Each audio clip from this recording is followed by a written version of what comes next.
తెలంగాణ రాష్ట్ర గ్రామ పంచాయతీ ఉద్యోగ సంఘం నాయకులు కీలక వ్యాఖ్యలు చేశారు. పంచాయతీ సెక్రటరీలు చేయబోతున్న సమ్మెలో తాము పాల్గొనడం లేదన్నారు. కష్టకాలంలో ప్రభుత్వానికి గ్రామ పంచాయతీ ఉద్యోగులమంతా అండగా ఉంటామన్నారు. రాష్ట్రంలోని మిగతా ఉద్యోగ సంఘాల నాయకులు కూడా ప్రభుత్వానికి అండగా నిలవాలని కోరారు. తెలంగాణ స్టేట్ గ్రామ పంచాయతీ ఉద్యోగుల సంఘం రాష్ట్ర ట్రెజర్ని నేను ఈ రాష్ట్రంలో ఉన్నటువంటి ఉద్యోగ సంఘాలకు విజ్ఞప్తి చేసేది ఏమిటి అంటే, అయ్యా, ఇంతకుముందు ఉన్న ప్రభుత్వం చేసిన అప్పుకు వడ్డీ కట్టడానికి మన రాష్ట్ర ఆదాయం సరిపోతలేదు.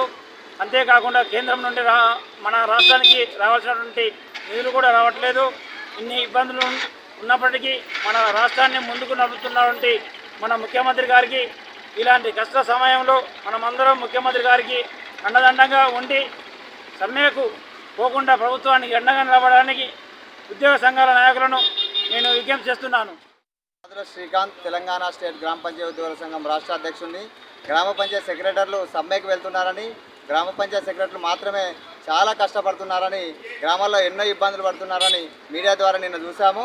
పంచాయతీ సెక్రటరీలు మాటలను మేము తీవ్రంగా ఖండిస్తున్నాము. ఎందుకంటే రాష్ట్రంలోని ప్రతి గ్రామ పంచాయతీల్లో కారోబార్లు, బిల్ కలెక్టర్లు, పంప్ ఆపరేటర్లు, ఎలక్ట్రీషియన్లు, కామాటీలు, గుమస్తాలు ఉంటారు. మేమంతా కలిసి కష్టపడి ప్రభుత్వానికి సంబంధించినటువంటి అన్ని పనులు చేస్తున్నదే మేము.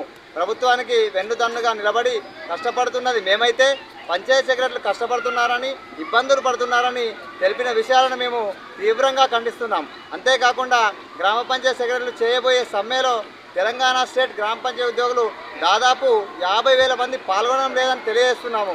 అంతేకాకుండా కష్టాల్లో ఉన్నటువంటి ఈ ప్రజాప్రభుత్వానికి మరియు ముఖ్యమంత్రి రేవంత్ రెడ్డి గారికి మేము అండగా ఉంటామని తెలియజేస్తున్నాము.